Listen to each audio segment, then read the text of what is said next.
Hi, this is Steve Lentini, and I'm your host for the podcast Different Thinking for Different Times. This is Season 2, Episode 9. Good evening. So the listenership of the podcast has been going up, and I want to thank all the people that are tuning in to listen. And if you spread the word, I would appreciate that as well. And if there are people out there that share my beliefs, that share a near-death experience and spent time with the infinite, with the God, the goddess, the divine, doesn't matter what you call it, as I've said before, but if you've been there and spent time with the infinite, let me know. We'll have a discussion about it. And or if you want to call in and arrange it with me that we have an interview and you disagree and you want to challenge me, that's fine too. So remember that when I say different thinking, it's to challenge small-minded thinking, because in the infinite, with God or the divine or the goddess or the Mohammed or the Buddha, it didn't matter what we called it, the Abraham, the infinite, the life force is not small-minded at all. And we hang on to such small-minded thinking. It makes me chuckle now after having had that near-death experience on November 18th, 2002. I had spent so much of my life in the past and or in the future. And certainly there were moments that were present in the now, but not like they are today. Because I chuckle at the life force, the God, the goddess sense of humor. Because people that bug me today, I say, dear God, for me it's God. I also say life force or the universe or the divine. But for me, I say, well, thank you, God, for allowing me to serve you when I'm patient with people who bug me, when I give money to those who knock on my door. Often, once a month, I take a trip to New England where I'm gone for a week. It's amazing how many times people in rest areas knock on my window or find me out of all the people that are in the rest area, and they say, whatever the story is, that they need help, they don't have enough money for gas, and I just say, here you go. And when they're on their way, I thank God for the opportunity to serve. And that's what we can do here. Different thinking is about limitless thinking. It's about breaking through that small-minded, limited thinking. Our job is to mirror the infinite, to mirror the infinite grace and infinite mercy and the infinite love that I experienced on the other side. In fact, there was no mention of sin. Darkness cannot exist in the face of light, and the light was amazing, and the mercy was amazing, and the infinite's not interested in our mistakes. We pay here. This is what we're here for, the life school. And I'm not encouraging people to make mistakes and hurt other people, but some of us have a job to teach others forgiveness, and others have a job to teach us how to forgive.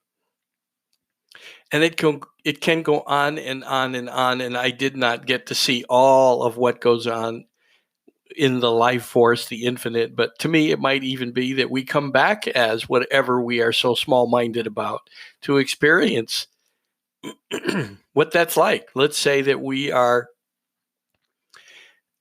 prejudiced against a certain race. We might come back as that race to experience it. Or let's say that we harm someone in a robbery. Maybe we come back and we're robbed. I don't know. But it would seem to me to be poetic justice and infinite-minded thinking, not small-minded thinking, that we come back continually to break through into limitless, infinite grace thinking. Small-minded thinking is everywhere. I mean, we wake up with it in the morning. Think of humans, how we wake up. We wake up with a story. Some say I'm in a bad mood. We got up on the wrong side of the bed. All of that is a story that we tell. Whatever we're saying, whether we think we're in a bad job or we work for a bad boss or we're in a bad relationship, it's a story we're telling ourselves. We have a bad commute. We're always stuck in traffic. Instead, it would be to say, let's just be in the now, because when I was on the other side, there was only the now. I call it the now on steroids if you've listened before, because there was a now and a now and a now. It was like acts changing on a stage. And I could not string the events together. There was no past or future until I got back in the hospital bed in intensive care after a voice asked me, stay or go. And I said, thy will be done. My consciousness responded, thy will be done. It didn't matter. And I had truly never surrendered like that to the moment. And it is so key to just accept what shows up in our life. As Eckhart Tolle says, oh, this must be the plan. So thinking that this must be the plan instead of railing against what's here, because Eckhart also says some people think reality is nuts. I mean, think about it. It shows up in your life. You're angry, you're upset, you're frustrated. Let's say you come out in the morning, there's a flat tire or the car won't start. Okay, that must be the plan. Call the garage, call AAA, call the boss, say you'll be late, you got a flat tire. There's so many things that happen to us in life along the journey. And I really, truly had spent so much time fighting all the events that came. I wanted to be somewhere else. I wanted to be more successful, even though I've moved 25 times, owned a number of homes, sometimes owned 2. Today I own a farm, 17 and a half acres in Vermont, in Johnson, Vermont, with a house and a barn. The house was built in 1836. I got to redo it. I've written books. I continue to write books. I've done speaking and teaching and training, and I've also owned businesses. And so I look back on my journey with a lot of satisfaction. Have I made mistakes? Yes. And I have no regrets, because I would not be here where I am right now, right? In the now, if you go back and want to change one thing, then your whole life would be different. It'd be like me giving you a 1,000-piece puzzle as a gift, except I said, oh, by the way, I took 50 pieces out. You wouldn't be able to complete the puzzle. It wouldn't be a gift to you. Well, that's your life. That's my life. That's your life. That's everyone's life. We all have things we do where we make poor judgments, we make mistakes, and we get caught up in that small-minded acorn brain, or what I call sometimes that little fucker voice, pardon my French, but it is often very insidious, right? It's like I've seen the opponent and it's me. And by spending the last 20 years, November 18th, it'll be, 18 years. So 18 years, and before that, I started observing my own thinking and got on the journey of being more present. Are You Ready to Succeed by Dr. Srikumar Rao is a great book if you want to start to become an observer of your thinking so that you can make new choices. You want to start noticing, where do you react? Because reacting is, I hyphenate reacting, because you're reacting something from your past. And there's no way to have a new future until you breathe, you notice that this is a pattern. You tend to default into the same reaction. And if you pause and make a new proactive choice, you have to have a new outcome. It doesn't mean it'll be the best outcome.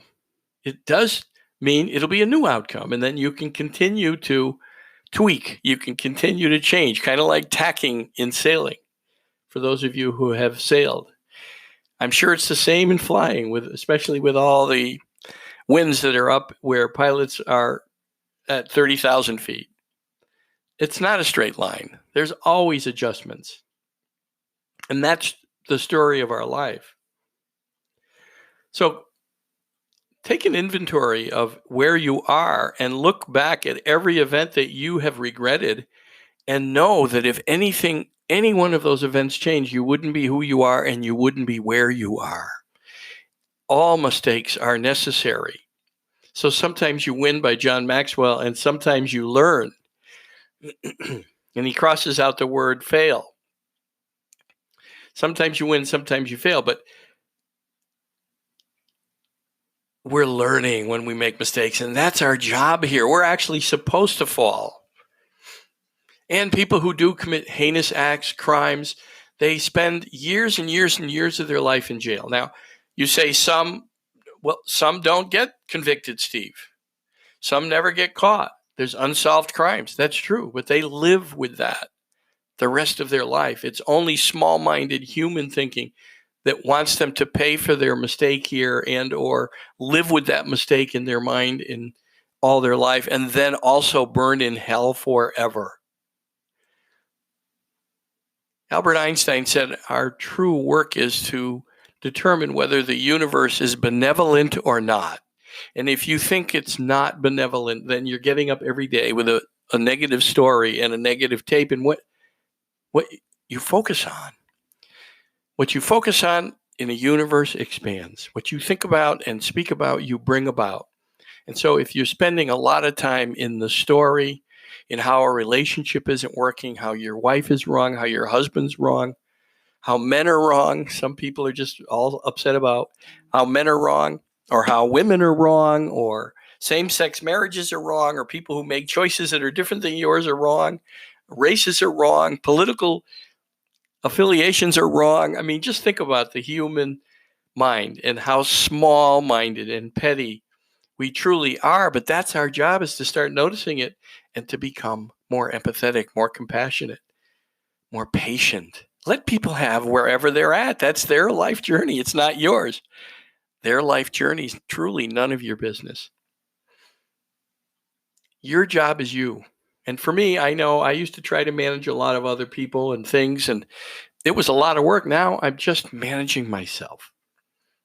And if I have to apologize and say I'm sorry, that's okay. We make mistakes.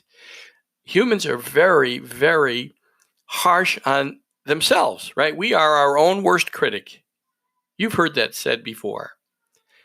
And so it's our job to become gentler with ourselves, even begin to have some fun by looking in the mirror and say, Bill, I love you. You're perfect just the way you are. I remember reading a Louise Hay book, and I started practicing what she said in the morning because she healed herself of cancers. And she realized that she had been angry at herself for things that had happened. She had been sexually abused. And I, too, was abused as a young child by a family member. And she said to say in the morning, hello, Steve. I love you, Steve. You're perfect the way you are, until you could finally soften and smile, and do it every day or do it multiple times a day until you could soften and smile. And then when you become softer and gentler with yourself, that life for her became an amazing success. She went on to found Hay House Publishing and helped many, many authors get their books published in self-help and spiritual work. And truly, that was her journey, Louise Hay, an amazing woman. And this is the month of women, so let's all honor women. And for men to know that you too have a feminine side, as women have a masculine side. It's interesting, right? With men, we carry the X and the Y gene, and so we determine the sex of babies. We determine whether they're male or female. So we determine the women in the world, and then they deliver us. So each side needs the other, and that's how life works. It's all a negotiation, an invitation to negotiate and compromise and not want everyone to think like you. When we have to be right, we're making others wrong. Let's just find a way to meet in the middle. And that's different thinking for different times. Now, I'm Steve Lentini, Lentini. You can reach me at Steve@SteveLentini, Lentini.com. Steve@SteveLentini.com. Go to my website and click on content, and there's a number of free ebooks. There's Wake Up, Jump Into Your Life that you can now download. There's Sales Success for the Seasoned Sales Veteran. There's The Art of Prayer in Business and Everywhere. And they're all free. And next week, I'm going to add Effective Communication. And in April, I'm working on All in the Family. And it's a book about family businesses and tips that I've gotten from some legends in family businesses that I've known in my lifetime. And so there'll be a lot of great tips for and things to avoid and things not to do and things to do for owners of family businesses where they employ a number of family members. So I'm looking forward to this work. Again, if you want to reach out to me, you want to be on the show, you want to challenge me, you want to share an experience that you had that was similar to mine, yet different, email me, Steve@stevelentini.com. Have a great week.